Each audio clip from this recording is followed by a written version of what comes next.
Mislead information provide करेगा यदि आप गैप फॉलो नहीं करते। अगर आपका अकाउंट्स बनाए हैं और गैप फॉलो नहीं किए हैं, अकाउंटेंट को एविडेंस प्रूफ रिकॉर्डिंग करना चाहिए, तभी जाके ऑब्जेक्टिविटी ऑफ अकाउंट्स कंप्लीट हो पाए। सेंसी कॉन्सेप्ट, अब देखिए शुरू में ही पढ़े थे हम लोग, बुक ऑफ अकाउंट्स ये बता रहे थे, जब हम लोग जनरली एक्सेप्टेड अकाउंटिंग प्रिंसिपल, जब गैप के बारे में पढ़ रहे थे, स्टार्टिंग में ही बोले थे कि क्यों गैप क्यों नीडेड है। तो बुक्स ऑफ अकाउंट्स बनाते समय इंफॉर्मेशन जो है वो इंपॉर्टेंट इसलिए है कि मेरा बुक्स कंसिस्टेंट हो, इंफॉर्मेशन ऐसा हो जो यूजर्स के लिए वैल्यूएबल हो, ठीक है। तो उस केस के लिए मेरा बुक्स कैसा होना चाहिए, कंसिस्टेंट होना चाहिए, ठीक है। जो पॉलिसीज हम फॉलो कर रहे हैं, जो रूल्स फॉलो कर रहे हैं, जो गाइडलाइंस फॉलो कर रहे हैं, वो कंसिस्टेंट हो। इट मींस कि जो पॉलिसीज है वो रेगुलर फ्रीक्वेंटली चेंजेस ना करें। चेंजेस करने से क्या होगा, जो इंफॉर्मेशन टेकर है, जो स्टेक होल्डर्स है, उसके डिसीजंस को वो इंपैक्ट करेगा, ठीक है। इसलिए बुक ऑफ अकाउंट्स बनाते समय हम लोग को कंसिस्टेंसी फॉलो करना चाहिए, जिससे कि कंपैरिजन पॉसिबल हो पाएगा। मैंने बताया था inter firm comparison, inter period comparison, वो पॉसिबल हो पाता है सिर्फ कंसिस्टेंसी से। तो हम कंपैरिजन जो कर सकते हैं बुक ऑफ अकाउंट्स का, उस चीज के फैक्ट के पीछे जो कंसेप्ट है वो है कंसिस्टेंसी कॉन्सेप्ट। मतलब ऐसा कंसेप्ट, ऐसा रूल्स रेगुलेशन जो हम फॉलो करते हैं बुक ऑफ अकाउंट्स बनाते समय, प्रिंसिपल्स, वो कंसिस्टेंट होना चाहिए, ठीक है। Object of accounting is to provide useful information upon which decisions can be taken. Information must be consistent so that the comparisons over a period of time as well as with the working of the other enterprises, interfirm comparison और interperiod comparison जो मैंने discuss किया था, वो possible हो पाता है, comparison possible हो पाता है। जो मेरा मुख्य उद्देश्य है बुक ऑफ अकाउंट्स बनाने का, कि ऐसा इंफॉर्मेशन प्रोवाइड करो जिसके बेस पे डिसीजन मेकर डिसीजन ले सकता हो, stakeholders, user of accounts decision ले सकता है। तो डिसीजन लेने के लिए जो मुख्यतः दो बात था, कंपैरिजन कंसिस्टेंसी के बेस पे, और दूसरा था रिलेवेंट इंफॉर्मेशन, वो इसी के बेस पे पॉसिबल है, ठीक है, कंसिस्टेंसी कंसेप्ट के बेसिस पे, ठीक है। अब नेक्स्ट चलते हैं हम लोग, नेक्स्ट और कंसेप्ट है,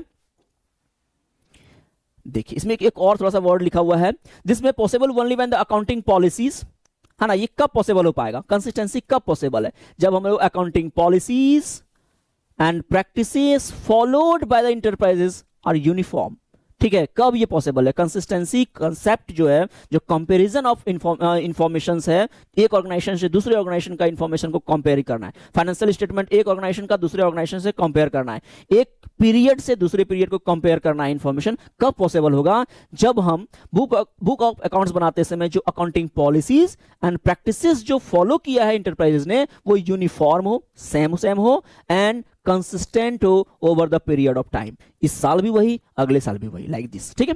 अब आगे आइए, कंसिस्टेंसी डज नॉट प्रोहिबिट। अब इसका मतलब ये नहीं है कि कंसिस्टेंट हम book of accounting policy follow कर रहे हैं, इट मींस कि ये नहीं कि हम जो अगर जरूरत भी हो बुक ऑफ अकाउंट्स में बनाते समय पॉलिसी चेंजेस का, तो करें नहीं, ऐसा नहीं है। कंसिस्टेंट होने का मतलब ये है कि अगर लॉ रिक्वायर्ड करता है, कोई स्टैट्यूट रिक्वायर करता है, या ऐसा टेक्निक्स आ गया है, या ऐसा तरीका आ गया प्रेजेंटेशन का, जिससे कि मेरा बुक ऑफ अकाउंट्स और अच्छा प्रेजेंट हो पाए, जो बुक ऑफ अकाउंट्स का प्रेजेंटेशन है वो और अच्छा हो जाए, जिससे कि डिसीजन मेकर अच्छा डिसीजन ले पाएगा, तो हम उस केस में अपना पॉलिसी को चेंज कर सकते हैं। इसका मतलब ये हुआ कि कंसिस्टेंसी कंसेप्ट ये नहीं कहता है कि आप पॉलिसी को चेंज ही मत करो, ऐसा नहीं है। हम पॉलिसीज चेंजेस कर सकते हैं, ठीक है, लेकिन कब कर सकते हैं, कुछ स्पेसिफिक रीजन हो तभी कर सकते हैं। जैसा कि अगर कोई स्टैट्यूट, कोई लॉ ऐसा आ गया कि आपको बुक ऑफ अकाउंट्स प्रेजेंटेशन का या बनाने का तरीका चेंज करना है, तो हम लोग कर लेंगे, क्योंकि कानून कर रहा है तो आपको करना पड़ेगा। दूसरा कि अगर कोई बुक ऑफ अकाउंट्स का प्रेजेंटेशन, अगर हम चेंजेस लाने से, मेरा अकाउंटिंग पॉलिसी को चेंज करने से मेरा बुक ऑफ अकाउंट्स का प्रेजेंटेशन जो है वो काफी अच्छा हो जाएगा, तो हम उसको चेंज कर सकते हैं। क्लियर है। तो आप क्या कर सकते हैं, अकाउंटिंग पॉलिसी को भी चेंजेस कर सकते हैं। तो कंसिस्टेंसी जो कंसेप्ट है वो आपको प्रोहिबिट नहीं करता है, वो आपको रोकता नहीं है कि यार जो स्टैटिक हो जाओ चेंज ही मत करो, ऐसा नहीं है, ठीक है।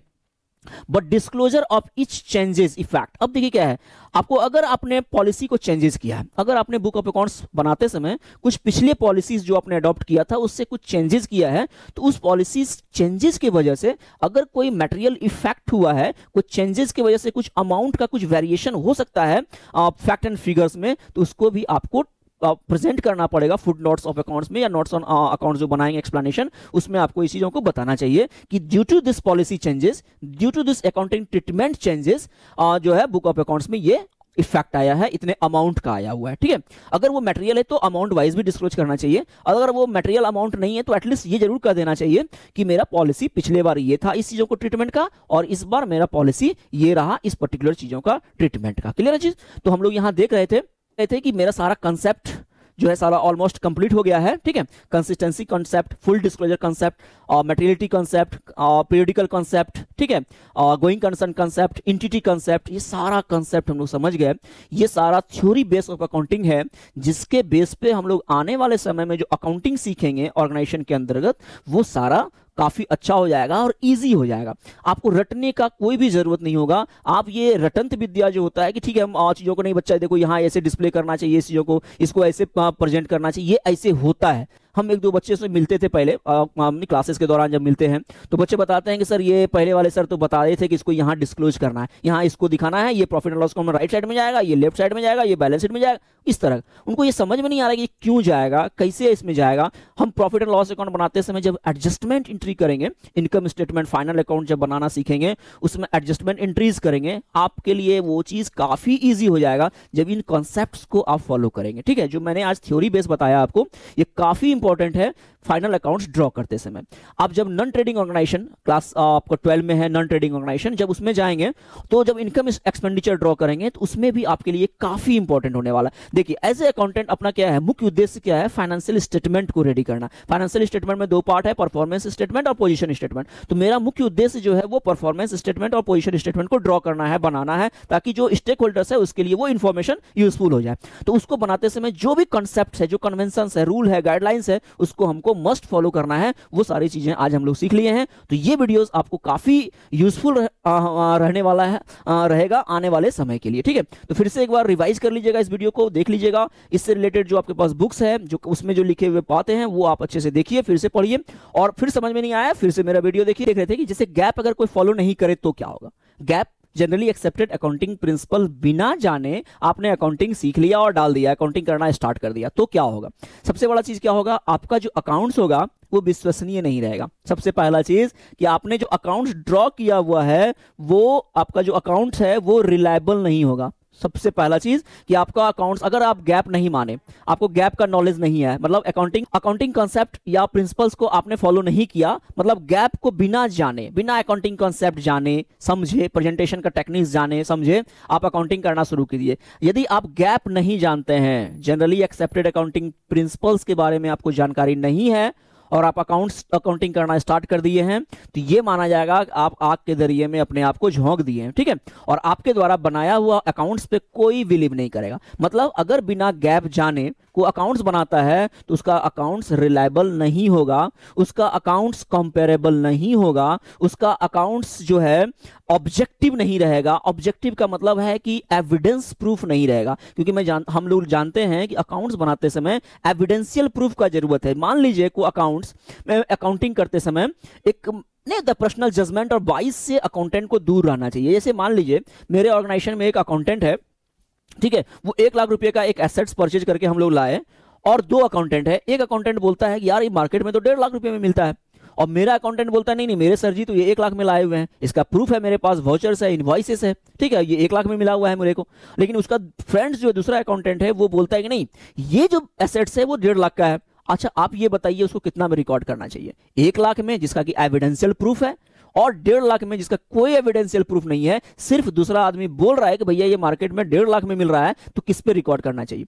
मेरा आंसर रहेगा जिसका कि एविडेंशियल प्रूफ है, क्योंकि अकाउंट्स का ऑब्जेक्टिव है कि बुक ऑफ अकाउंट्स ऑब्जेक्टिविटी को प्रस्तुत करे। उसका ऑब्जेक्ट यह है कि वो true and fair view provide करे, जो अकाउंट्स बन रहा है वो फुल हो, फेयर हो एंड कंप्लीट रिलेवेंट हो, ठीक है। तो उसमें क्या करना पड़ेगा, ये ऑब्जेक्टिविटी, जो अगर आप गैप के सिस्टम को फॉलो नहीं किए हुए हैं, गैप के नियम को, कॉन्सेप्ट्स को फॉलो नहीं किए हुए हैं, गाइडलाइंस, रूल्स, रेगुलेशन आपको नहीं पता है, तो आपका अकाउंट्स ऑब्जेक्टिव नहीं रहेगा, क्योंकि आपने तो बुक ऑफ अकाउंट्स मार्केट के रेट के हिसाब से कर दिया, जो आपके फ्रेंड ने कहा वो कर दिया, मतलब यू बाइज फ्रॉम अदर्स। आपका दिमाग दूसरे के हिसाब से चला, न कि एविडेंस के हिसाब से। अकाउंटेंट को एविडेंस प्रूफ रिकॉर्डिंग करना चाहिए, तभी जाके ऑब्जेक्टिविटी ऑफ अकाउंट्स कंप्लीट हो पाएगा। दूसरा है, अगर आप फैक्ट एंड फिगर नहीं बता पाएंगे, अगर आपका बुक ऑफ अकाउंट्स गैप के हिसाब से नहीं है, तो आपका अकाउंट्स जो एक्चुअल फैक्ट एंड फिगर है, जो वास्तविक फैक्ट एंड फिगर है, जिससे किसी के डिसीजंस को इन्फ्लुएंस किया जा सकता है, चेंज किया जा सकता है, परिवर्तित किया जा सकता है, वो आपका अकाउंट्स मिसलीड कर देगा, मिसलीड इंफॉर्मेशन प्रोवाइड करेगा यदि आप गैप फॉलो नहीं करते हैं। ठीक है, दूसरा क्या है, लीगली वैलिड नहीं रहेगा। एक चीज और भी है, अगर आपका अकाउंट्स बनाए हैं और गैप फॉलो नहीं किए हैं, गैप में मैंने बताया था कंसेप्ट, जिसके बारे में मैंने बताया था कि ये लीगली प्रूफ है, लीगल उसको कहता है, कानूनी जो कंपनीज एक्ट है 2013 वो बताता है कि आपको अकाउंटिंग ऐसे करना है इस चीजों का। सेबी जो है बताता है इस चीजों का अकाउंटिंग ऐसे होगा, इसका डिस्क्लोजर ऐसे होगा। अगर आपका कंपनी लिस्टेड है stock exchange board of India में, तो आपको इस तरह से इसका प्रेजेंटेशन करना पड़ेगा। और आपने बिना उस रूल रेगुलेशन को जाने हुए अकाउंटिंग, खाली जर्नल एंट्री सीख ली है। एक सर जी मिले थे, उन्होंने जर्नल एंट्री सिखा दिया, बुक ऑफ अकाउंट्स रेडी, नहीं चलेगा। आपके द्वारा बनाए गए बुक ऑफ अकाउंट्स जो आपने, जिसमें बनाते समय आपने जनरली एक्सेप्टेड अकाउंटिंग प्रिंसिपल्स को फॉलो नहीं किया है, तो आपका बुक ऑफ अकाउंट्स कंपैरिजन के लायक नहीं है, रिलेवेंट नहीं है, मिसलीड इंफॉर्मेशन प्रोवाइड करेगा, लीगल रिक्वायरमेंट को प्रोवाइड नहीं करा पाएगा और ऑब्जेक्टिव तो बिल्कुल भी नहीं रहेगा। इसलिए मेरा कहना है कि सबसे पहले गैप को समझिए, जनरली एक्सेप्टेड अकाउंटिंग प्रिंसिपल्स जो कंसेप्ट है, जो थ्योरी बेस ऑफ अकाउंटिंग है, जो किसी भी डिसिप्लिन का, किसी भी सब्जेक्ट का बेस होता है, थ्योरी बेस, उसको जरूर जानिए और तब जाके अपना अकाउंटिंग की जर्नी को आगे बढ़ाइए। थैंक यू ऑल, धन्यवाद, जय हिंद।